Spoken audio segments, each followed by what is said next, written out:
आज के इस वीडियो में हम 1857 की क्रांति का अध्ययन करेंगे। 1857 का स्वतंत्रता संग्राम।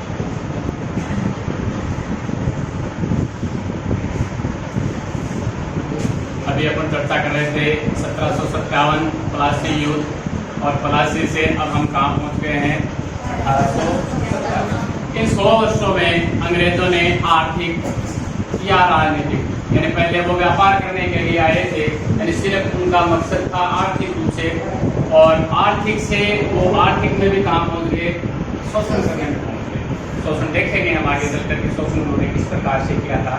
और दूसरा इनका मकसद था राजनीतिक, यानी मुगल के बाद में जो औरंगजेब है उसके बाद में इनका कार्य तो राजनीतिक भी हो गया। यानी यहाँ इससे तो संबंधित ये है कि आर्थिक शोषण हो जाता है, और इसमें ये क्या करते हैं, साम्राज्य का विस्तार करते हैं।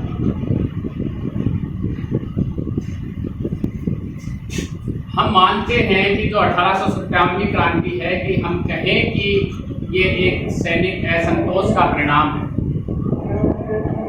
या फिर चर्बी वाले कारतूस के कारण ये हुई है जिनका प्रयोग हुआ था, तो सिर्फ यही कारण इसके लिए पर्याप्त नहीं है। किसी भी चीज के लिए हम माने तो हो सकता है कि उनके अंदर कोई और भी कई कारण इसके लिए विद्यमान हो। तो इसके लिए कई प्रकार के कारण बताए गए हैं, जैसे राजनीतिक है। एक व्यक्ति है बेंजामिन डिज़र्ली, जो कि हाउस ऑफ कॉमन्स का एक सदस्य था। ब्रिटेन में दो प्रकार के ना, हाउस ऑफ लॉर्ड्स और हाउस ऑफ कॉमन्स। बेंजामिन डिज़र्ली है, वहां का सदस्य था। उसने कहा कि ये चर्बी वाले कारतूस से इस प्रकार के साम्राज्य समाप्त नहीं हो जाते हैं, इसकी पृष्ठभूमि में कहीं न कहीं पहले से मौजूद कई कारण विद्यमान रहते हैं, तब जाकर इस प्रकार का गदर होता है या इस प्रकार का स्वतंत्रता संग्राम होता है। और उस व्यक्ति ने इसे राष्ट्रीय विद्रोह की संज्ञा दी। इसके बारे में अपन आगे देखेंगे। राजनीतिक है, राजनीति के अंदर ही हम इसे प्रशासनिक भी मानते हैं। प्रशासनिक के बारे में हम देखेंगे। जो मुख्य है इसमें आर्थिक कारण है, कि आर्थिक कारण इसके लिए किस प्रकार से जिम्मेदार रहते हैं। आर्थिक के बाद में हम इसके अंदर देखेंगे सामाजिक कारण। सामाजिक के बाद में हम धार्मिक कारण, की धार्मिक कारण है वो इसके लिए किस प्रकार से जिम्मेदार रहते हैं। तो इन कारणों को हम देखते हैं, और लास्ट में इसके अंदर तात्कालिक कारण आ जाता है।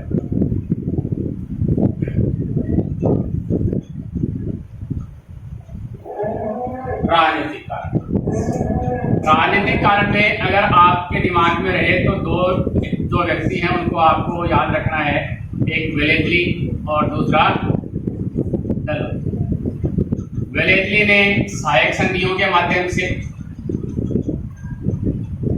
और डलहौजी ने डॉक्ट्रिन ऑफ लेफ्ट या व्यक्तिगत नीति के माध्यम से अपने साम्राज्य का विस्तार किया था। ये भी इस 1857 की क्रांति के लिए हम इनको उत्तरदायी मान सकते हैं। यहाँ ही यानी राजनीतिक या प्रशासनिक से संबंधित भी हम और करेंगे कि जो जागीरदार हैं, जागीरदारों से जमीनें जब्त कर ली और इनके साथ में ये अपमानजनक व्यवहार करने लगे, तो इनमें भी असंतोष आ गए। अगला इसमें पॉइंट होगा, एक तो देखो ये है, दूसरा ये हो गया, तीसरा पॉइंट इसमें है मुगल बादशाह। मुगल बादशाहों के बारे में अपन देखो चर्चा कर चुके हैं पहले भी, कि मुगल बादशाह इस समय कौन था, बहादुर शाह द्वितीय या बहादुर शाह जफर। तो बहादुर शाह जफर को डलहौजी ने तो क्या आदेश दिया कि आप लाल किला छोड़ दें और कहां चले जाएं जी, कुतुब मीनार में जाकर रहने लग जाए आप। अब कुतुब मीनार भी कोई रहने लायक जगह, लेकिन आदेश दे दिया। और इसके बाद में, इससे पहले एक व्यक्ति और है, एलनबरो, अभी गवर्नर जनरल है। एलनबरो ने, एक तो देखो जब भी कोई राजा बनता है तो उसे नजराना पेश करना पड़ता है, तो नजराना देना बंद कर दिया कि आज के बाद में मुगल बादशाहों को कोई नजराना नहीं देगा।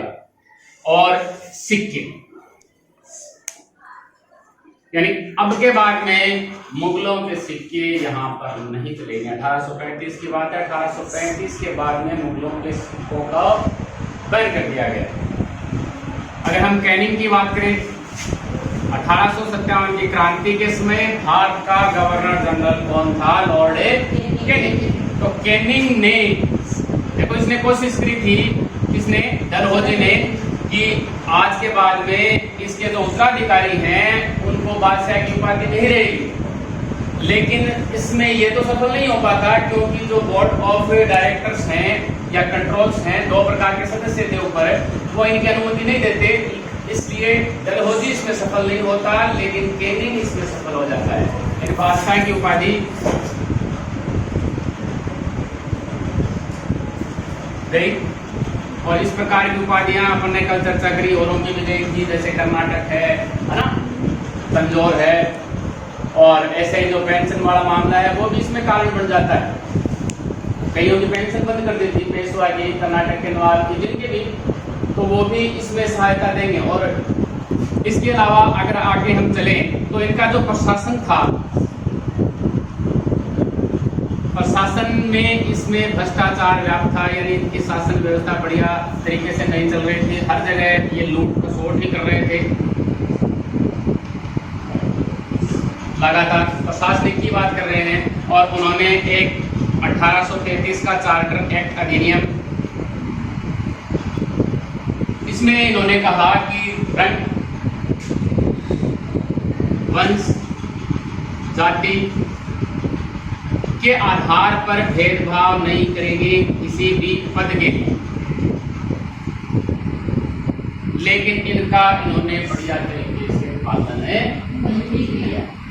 तो इस प्रकार से ये कारण विद्यमान रखे हैं। इसके लिए प्रशासनिक या राजनीतिक कारण 1857 की क्रांति। हम आर्थिक में चलते हैं।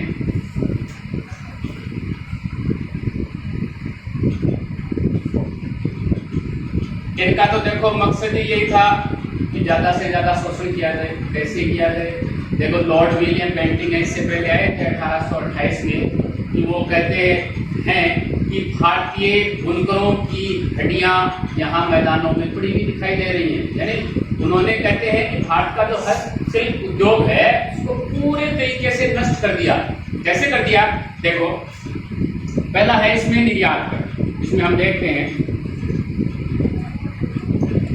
भारत से निर्मित जो भी वस्तुएं हैं उनके ऊपर निर्यात कर तो बढ़ा दिया, और जो कच्चा माल है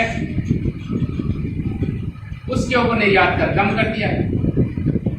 कच्चा माल कम है और जो बनी हुई वस्तुएं हैं उसके ऊपर बढ़ा दिया। और इंग्लैंड से जो भी आयात होगा उसके ऊपर लगभग नए के बराबर है, नए के बराबर कर है यहाँ पर, ज्यादा कर नहीं है। तो मतलब ये चाह रहे हैं कि हमारे वाला ज्यादा चले, लेकिन ऐसा नहीं हो पा रहा है। अब देखो ये कोशिश करते हैं कि अंत में जो भारत के जो भी सूती वस्त्र है, मलमल है, रेशम है, उन सभी के ऊपर 73% निर्यात कर देते हैं, लेकिन फिर भी भारतीय वस्त्र की डिमांड वहां पर बहुत ज्यादा रहती है। अंत में कहते हैं कि हम खरीदना ही बंद कर देंगे, खरीदना बंद। अब इतना तो कर दिया, खरीदना बंद कर दिया, इधर वाला चल रहा है तो लोगों तो खरीद के पहनेंगे लोग, तो फिर इंग्लैंड वाला ही आ जाता है तब तक। और उसके बाद में औद्योगिक क्रांति हो जाती है इंग्लैंड के अंदर। और औद्योगिक क्रांति के बाद में ये जो इन्होंने इससे जो उद्योग है भारत का उनको जर्जर अवस्था में पहुंचाया है, उसको समाप्त करने का काम कौन कर देती है? औद्योगिक क्रांति। तो इस प्रकार से भारत के जो हस्तशिल्पकार हैं, दस्तकार हैं, वो एकदम बेरोजगार हो जाते हैं और इनके जो कुटीर जो उद्योग है वो कहते हैं। कार्ल मार्क्स जिन्होंने दास कैपिटल किताब लिखी थी, उन्होंने भी कहा है कि घुसपैठिए अंग्रेजों ने भारत की धरती और मिट्टी को खत्म कर दिया। यहाँ इस प्रकार की बातें कार्ल मार्क्स ने इनके लिए कही हैं।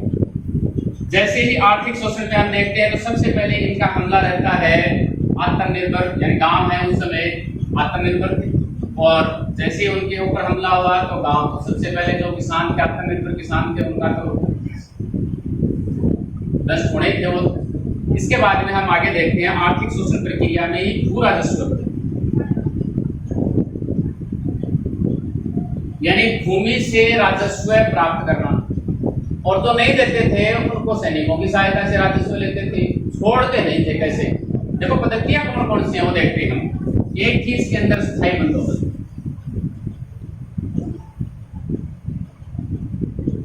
एक थी रैयतवाड़ी, एक थी महालवाड़ी।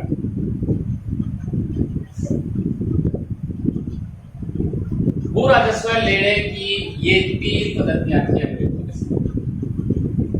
स्थायी बंदोबस्त है, इसे जमींदारी प्रथा भी कहते हैं।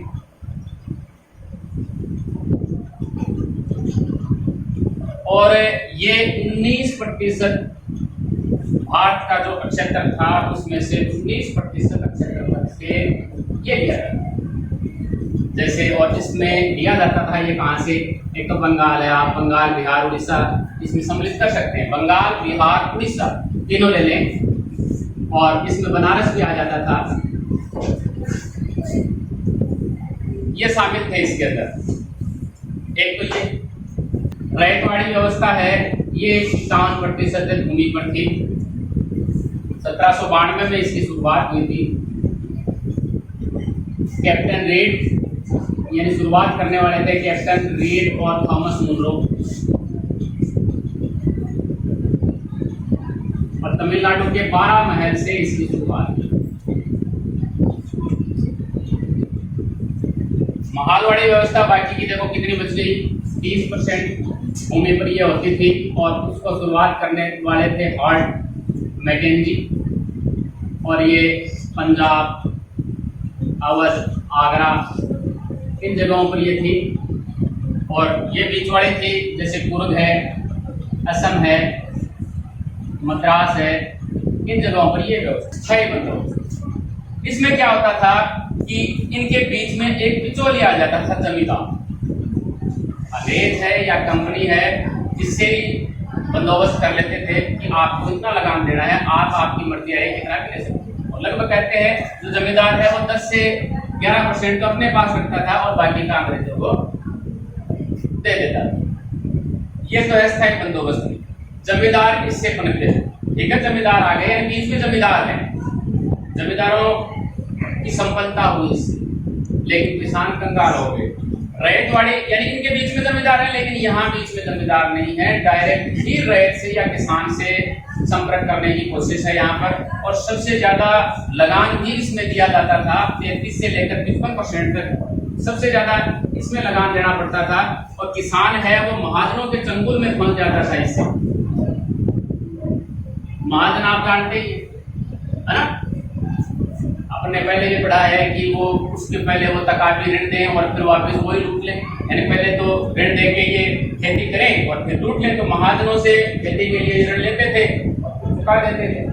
तो ये है रैयतवाड़ी व्यवस्था। महालवाड़ी में क्या होता था, पूरे गांव के मुखिया के साथ में किया जाता था। ये मुखिया के साथ में अनुबंध कर लिया और मुखिया ही पूरे गांव का राजस्व एक साथ देता था। तो ये है महालवाड़ी व्यवस्था। हॉल्ट मैकेंजी ने शुरू की थी 1822। तो इस प्रकार से आर्थिक शोषण इनका होता है। आर्थिक शोषण के तहत ये चीजें हैं। फिर हम चलते हैं सामाजिक में।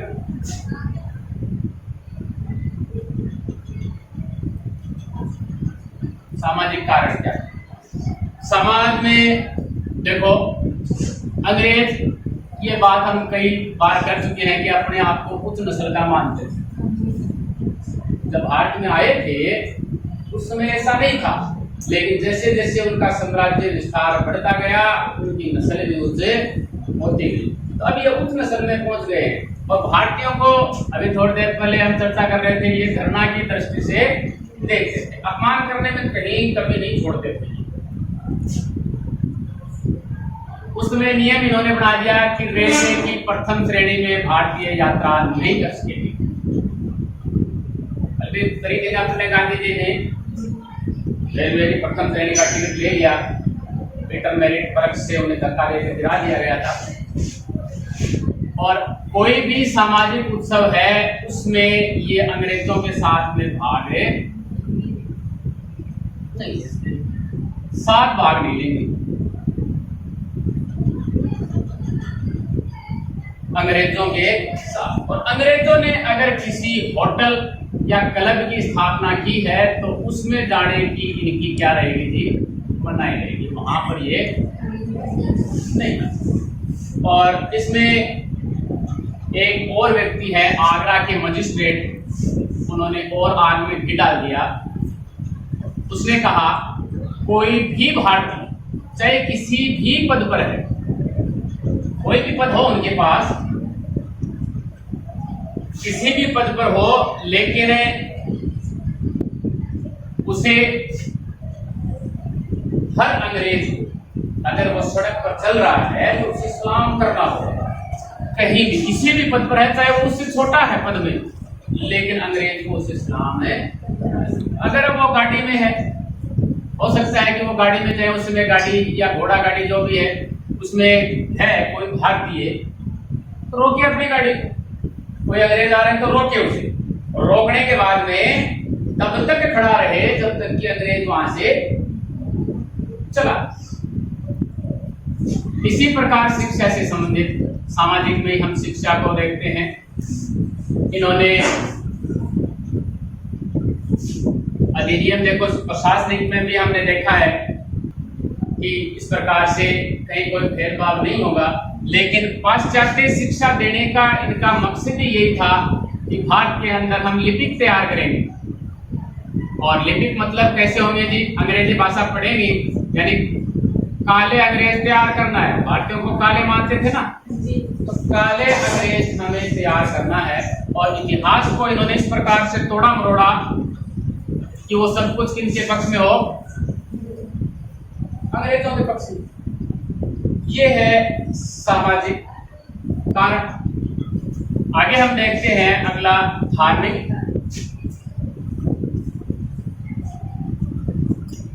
कारण था। धार्मिक में देखो 1856 में एक अधिनियम ये लागू करते हैं लॉर्ड केनिंग, धार्मिक निर्योग्यता अधिनियम।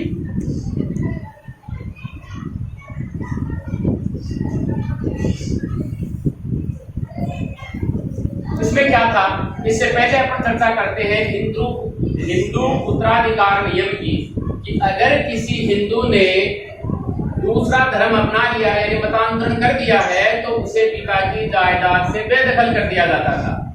लेकिन इस नियम में क्या था कि अगर ईसाई बन जाता है, कोई भी हिंदू या मुसलमान अगर ईसाई बनता है तो उसे बेदखल नहीं किया जाएगा,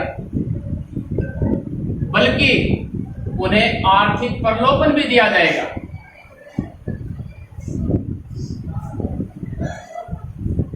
आर्थिक प्रलोभन हम देंगे, उसे राजकीय सेवा में भी हम नियुक्ति देंगे, और औरों के मुकाबले उसे हम पदोन्नति भी बहुत जल्दी देंगे अगर वो ईसाई धर्म ग्रहण कर लेता।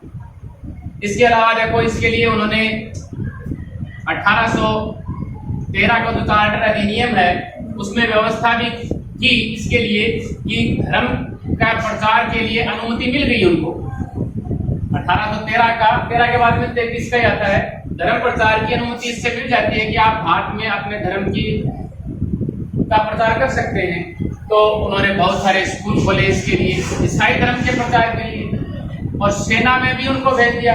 और सेना के अंदर कहते हैं कि छावनियों में ईसाई साहित्य को बांटा गया कि आप ज्यादा से ज्यादा ईसाई साहित्य को पढ़ें। एक व्यक्ति हैं मैग्लिच, वो कहते हैं कि हमें भारत का इतना बड़ा साम्राज्य इसीलिए नहीं मिला है कि हम वहां पर शासन करें, बल्कि ईसा मसीह ने हमारे लिए यह साम्राज्य इसलिए दिया है कि भारत के एक कोने से दूसरे कोने तक इधर से उधर तक हम ईसाई धर्म का प्रचार कर सकें। और प्रत्येक अंग्रेज को, जो भी अंग्रेज है, उसको पूरी शक्ति के साथ ईसाई धर्म का प्रचार यहाँ पर करना चाहिए और प्रत्येक भारतीय को ईसाई बना देना चाहिए। ये कहा सुलिवान ने कहा कि भारतीय अर्थव्यवस्था है वो एक स्पंज की तरह है।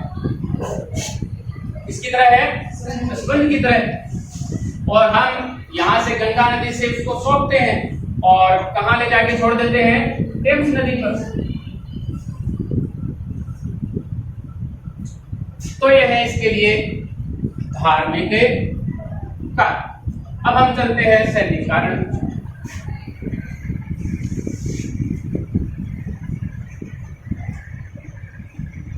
सबसे मुख्य सैनिक कारण ये, सबसे पहले तो आपको सैनिकों को देखना है कि सैनिक हैं, उनको, भारतीय सैनिकों को सूबेदार के पद से ऊपर तक नहीं जाने दिया जाता था, सूबेदार तक ही रहेंगे। 1856 में जहां भारतीय थे 2,33,000 और ये थे 45,322, यानी 7 गुना ज्यादा सैनिक थे। ये क्या है? भारतीय। इसके बाद में देखो ये बदल जाएगा, या यूरोपीय कहें या फिर अंग्रेज कहें। उसके बाद में जैसे ही कंपनी का शासन हैंड ओवर हो जाएगा अंग्रेज सरकार के, तो उसमें ये स्थिति बदल जाएगी। ये इस पद से ऊपर नहीं जा सकते थे। कोई भी भारतीय अगर सेना में है, यहाँ से ऊपर नहीं जा सकता। और प्रत्येक जो भारतीय, कैनिंग ने आग में घी डाल दिया ये कहकर, कोई भी भारतीय जो नया रंगरूट होगा, रंगरूट जानते हो ना, उसे समुद्र पार के हमारे प्रदेशों में जाना होगा। अगर हम आज्ञा दे देते हैं तो समुद्र पार भी उसे सेवा देने के लिए जाना होगा। एक तो ये कह दिया इसने कैनिंग ने, और दूसरी इसने शुरुआत की वो राइफल वाली, वो बात अपन बाद में चर्चा करेंगे। और सैनिकों के लिए है कि जहां भारतीय सैनिकों को 9 रुपए मिलते थे और उनको मिलते थे 60 से 70 रुपए। वेतन में भी अंतर है। वेतन, भत्ते, पद, पदोन्नति सभी में अंतर है। वेतन का भत्ते के साथ जुड़ेगी, वेतन में भी अंतर है। भत्ते भी इनको अलग मिलेंगे। भारतीयों को जहां अलग जाने के लिए कोई भत्ता दे नहीं है, लेकिन इनको भत्ते मिलते हैं। पद भी इनको अलग मिल रहे हैं, पदोन्नति भी इनको जल्दी मिलती है। सभी में अंतर, इनमें भारतीयों में और यूरोपियों में। अब देखो, इससे पहले जो विद्रोह हुए हैं उनके बारे में अपन चर्चा करते हैं। सबसे पहले हम 1764 में चलते हैं। 1764 का सिपाही विद्रोह। इस समय क्या हुआ? बक्सर का युद्ध। बक्सर के युद्ध के समय हेक्टर मुनरो से जाकर कहते हैं कुछ हेक्टर मुनरो के सैनिक मीरका सिंह के साथ मिल गए थे, क्योंकि कहीं न कहीं इनके मन में असंतोष। उसके बाद में 1806 का वेलोर विद्रोह। अब देखो, इनके बारे में अपन ज्यादा चर्चा करेंगे नहीं। कहते हैं वेलोर मठ। वेलोर क्या है? मठ। आगे जाकर हम चर्चा करेंगे। स्वामी विवेकानंद है वो वेलोर मठ में रामकृष्ण मिशन की स्थापना करते हैं, रामकृष्ण परमहंस से संबंधित वो वेलोर मठ है। 1806 में यहाँ पर धार्मिक भावनाओं को आहत करने के कारण ये विद्रोह हो जाता है और ये मद्रास के राजा के संपर्क में चले जाते हैं। 1824 में बैरकपुर में विद्रोह हो जाता है, और ये इसलिए करते हैं कि इनको बर्मा जाने के लिए पाबंद कर देते जाता है कि आप बर्मा जाइए, और ये कहते हैं कि हम बर्मा नहीं जाएंगे। इसके बाद में 1849 में कुछ सैनिक हैं वो सिंध जाने से इनकार कर देते हैं कि जी हम सिंध नहीं जाएंगे। इस प्रकार से इसी में है 1816 में बरेली में भी विद्रोह हो जाता है। 1831-33 में कौन जाती है वो विद्रोह कर देती है। इनके बारे में तो अपन विस्तार से पढ़ेंगे अगले चैप्टर के अंदर। 1848 में कांगड़ा विद्रोह हो जाता है और 1855-56 में संथाल विद्रोह।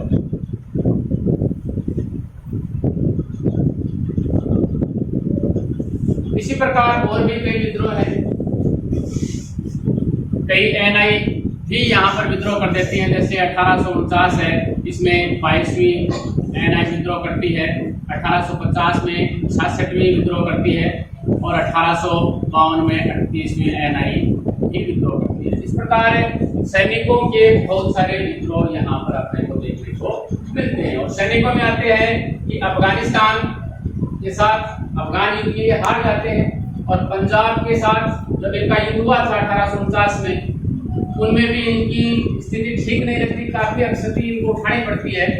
और क्रीमिया युद्ध तो ये हार जाते हैं, तो भारतीय ये सोचते हैं कि ये अजय तो है नहीं, हार गए है ना। तो अब तक तो उनके मन में था कि अंग्रेज हैं, वो किसी से हारने वाले नहीं। तो इस प्रकार की भावना भी इनके दिमाग में धरे कर जाती है। ये 4-5 हैं वो है। चलो तो अब तत्कालीन काल में चलते हैं।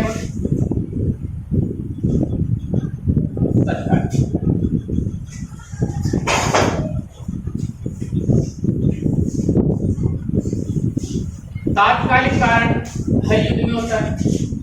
और यहाँ पर ट्रेनिंग ने, यहाँ पर मैंने देखो सिर्फ राइफल लिखा था कि जी ब्राउन बेस जो राइफल है उसके स्थान पर इसने क्या कहा जी, एनफील्ड जो राइफल है उसका इस्तेमाल करना है, क्योंकि ये पुरानी हो चुकी है और पुराने की जगह हम नई राइफल यूज करेंगे। और ये बढ़िया आधुनिक है, आधुनिक का यूज भी करना चाहिए। लेकिन इसमें क्या थे, कारतूस जो थे वो किसके थे, गाय या सुअर की चर्बी के। भारतीयों ने देखा कि ये चर्बी के है तो उन्होंने जांच करवाई। फिर अंग्रेजों ने कि हम जांच करवाते हैं कि वास्तव में है क्या ये, ठीक है। तो जॉन के और लॉर्ड रॉबर्ट्स उन्होंने वास्तव में कहा कि जी वास्तव में ये तो कह रहे हैं, तो सही कह रहे हैं। तो ऐसा कहना था। उसके बाद 1857 की क्रांति के शेष भाग के लिए देखिए 1857 की क्रांति पार्ट 2।